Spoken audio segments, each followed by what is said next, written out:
안녕하세요. 오늘의 사연 지금 바로 시작해 볼게요. 술 때문에 어디 가서 말도 못할 큰일을 겪었던 추억이 생각나서 저도 한번 저희 이야기를 해보려고 합니다.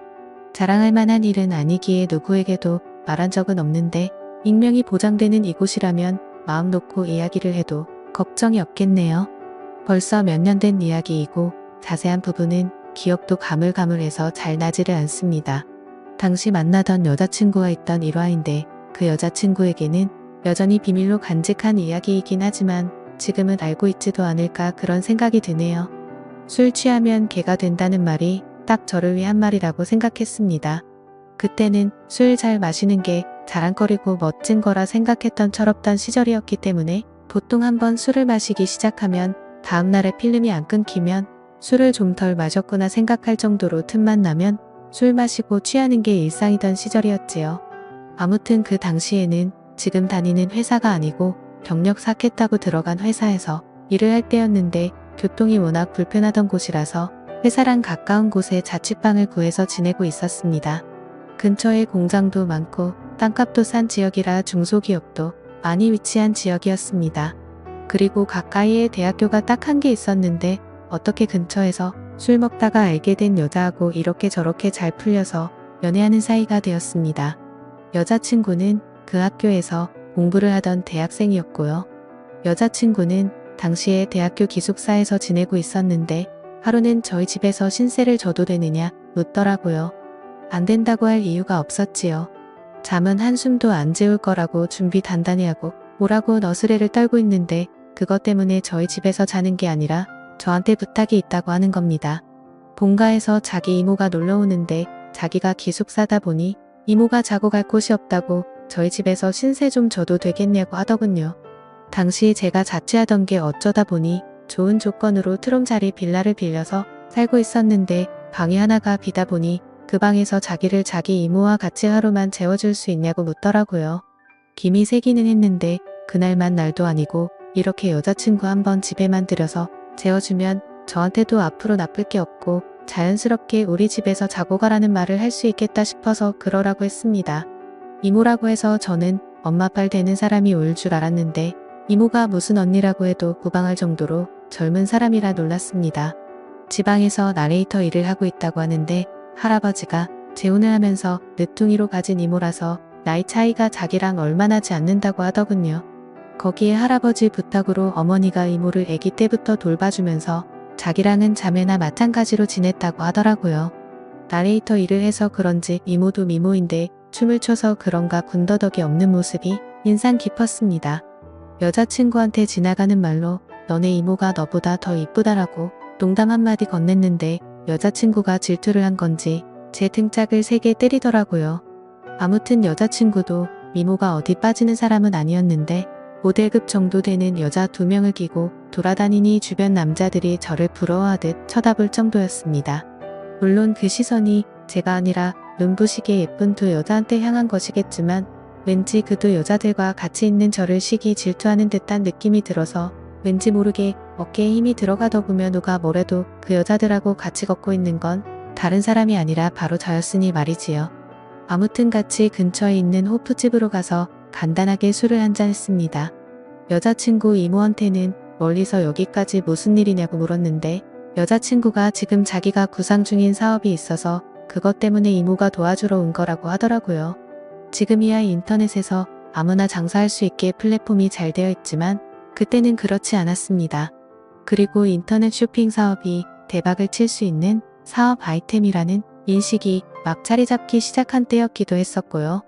여자친구는 안목이 있고 여자친구의 이모는 나레이터 일을 하는 만큼 모태가 좋고 키도 크고 길쭉길쭉했기에 여자친구가 쇼핑몰을 차리고 여자친구 이모가 모델을 하는 식으로 해서 옷 장사를 한번 해보고 싶어서 사업 구상을 해보려고 불렀다 하더군요.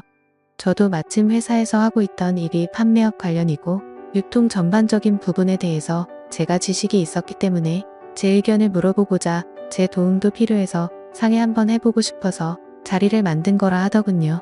거기에 당시에 제 취미가 사진 찍는 거였거든요. 인물 사진은 찍어본 적 없었고 취미삼아 출사를 나가서 들꽃 같은 거 찍는 게 전부였긴 했지만 제가 고성능 카메라도 가지고 있어서 셋이 한번 잘해보자고 하는 이야기였습니다. 아무튼 이야기가 본격적이게 되었는데 여자친구 이모도 나레이터 일 때문에 알게 모르게 스트레스도 너무 많이 받고 힘들다고 해서 자기도 이 일에 긍정적이라고 하는 겁니다. 그렇게 그날은 간단하게 한잔하면서 이야기를 나누게 되었고 여자친구 이모가 짐 싸들고 이 동네로 이사를 오기로 했습니다. 술이 애매하게 취해서 아쉽긴 했는데 그날은 여자들이 제 집에서 잠도 자고 가기로 되어 있으니 너무 무리해서 마시지는 않기로 했어요. 그런데 막상 여자친구 이모가 짐 싸들고 올라왔는데 지낼 곳을 따로 알아보지도 않고 무작정 올라온 게 화근이었습니다. 여자친구도 이모가 아무런 준비도 없이 올 것이라고 생각을 못했는지 어떻게 해야 하나 고민하더라고요. 하지만 결국 어떻게 되었겠습니까? 제 생각엔 애초에 여자친구 이모도 그렇게 할 생각으로 아무것도 알아보지도 않고 올라온 거라는 생각이 들었습니다. 저희 집에서 지낼 작정을 하고 온 거죠. 여자친구는 기숙사 생활을 하고 있었지만 아무리 자매처럼 자라온 이모라고 해도 남자친구 집에 이모를 살게 하는 건 아니라고 생각했는지 기숙사 짐 빼고 와서 저희 집에 같이 살림을 차렸습니다. 여자친구는 거실로 쓰는 곳 구석에서 지내기로 하고 저는 큰 방, 여자친구 이모는 작은 방에서 이렇게 세 사람이서 같이 지내게 되었지요. 저는 회사 일이 있었기 때문에 많이 도와주지는 못했지만 두 사람이서 아주 열심히 하는 것처럼 보이더군요. 원래 혼자 지낼 때는 집에서 반주도 자주 했는데 같이 살게 되면서 술을 못 마시게 되니 그게 참 불편했습니다. 이제 어느 정도 여자친구 사업이 가닥이 잡히고 시범 케이스로 몇 개 물건을 팔아보기 위해서 제가 사진을 찍어줬습니다.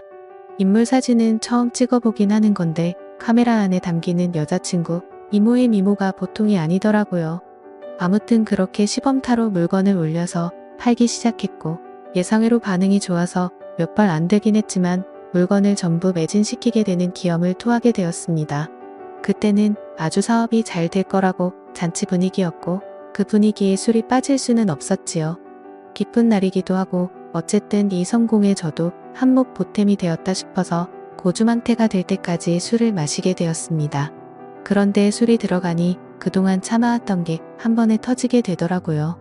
셋이 지내게 되면서 그동안 해야 할 걸 못하고 지냈는데 여자친구 이모가 술이 약해서 잠을 자러 방에 먼저 들어갔거든요.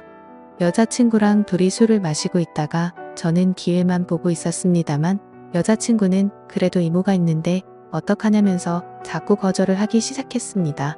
그러다가 여자친구도 저랑 더 술을 마셨다가 뭔 일이 나도 나겠다고 생각한 건지 자기도 이만 자야겠다며 저보고 방으로 들어가라고 하더라고요. 힘이 팍 세기도 해서 그냥 술이나 더 마셔야지 하는 생각이 들어서 여자친구한테 오늘은 내 방에 들어가서 자라고 했습니다. 그리고 혼자서 술을 더 마셨어요. 평소보다 긴장을 하고 마셔서 그런가 술이 잘 취하지가 않았는데 혼자 마시기 시작하니 순식간에 어지러워지기 시작하고 취기가 빨리 올라오더군요. 여자친구 이모랑 셋이 같이 살게 된 게 제 계획도 아니었는데 그것 때문에 아무것도 못하게 되었다니 속상하기도 하고 매몰차게 거절한 여자친구가 괘씸하기도 한데다가 술 기운도 오르기 시작하니 서운한 마음도 들더라고요. 그래서 이모고 뭐고 내 집에서 내 맘대로 해야겠다 생각해서 여자친구가 자고 있는 방으로 들어갔습니다. 여자친구는 저를 거절하는 듯 하더니 결국 저희는 숨을 죽인 채 밤을 지새웠죠. 그리고 그대로 잠든 것 같은데 아침에 머리가 깨질 것 같은 숙취에 일어나서 보니 제 옆에는 여자친구가 아니라 여자친구 이모가 있더군요. 이게 무슨 상황인가 싶었습니다. 제가 술에 취해서 꿈을 꾸고 있는 건가 싶기도 하고 가만 기억을 되짚어 보니 여자친구 이모가 자러 간다고 방에 들어갔을 때 제 방으로 들어간 건가 싶은 기억도 나더라고요. 그리고 저는 당연히 여자친구가 제 방에서 자고 있을 거라고 생각을 하고 그 방으로 들어갔던 거고요. 저는 살금살금 아무 일도 없었다는 듯이 방에서 나와 거실에 있는 여자친구 이불 위로 몸을 숨겼습니다. 정말 술이 일찍 깨서 잠에서 일찍 깨어난 게 천만다행인 듯 싶더라고요. 여자친구 이모도 술에 골아떨어져 있던 상황이었으니 속으로는 제발 기억을 못하고 있기를 기도하고 있었습니다. 첫 끝발이 개끝발이라고 잘 될 것 같았던 쇼핑몰 사업은 처음 매진을 기록했던 기점으로 그 뒤로부터는 거짓말같이 한 개도 팔리지 않게 되었고 여자친구 이모도 나레이터 일을 할 때보다 돈을 못 벌고 있으니 흥미가 떨어졌는지 고향으로 돌아가겠다고 짐을 싸고는 돌아갔습니다.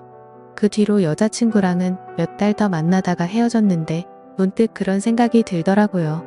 여자친구 이모가 과연 흥미가 떨어져서 돌아간 건지 아니면 그날의 일을 기억하고 있었고 여자친구한테 미안한 마음에 그냥 일을 접고 돌아가게 된 건지 말입니다.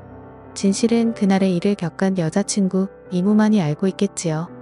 헤어진 뒤로는 당연히 소식도 들리지 않고 저도 회사를 옮기게 되면서 그 지역을 떠나오게 되었으니 살아는 있는지도 모르는 상황입니다.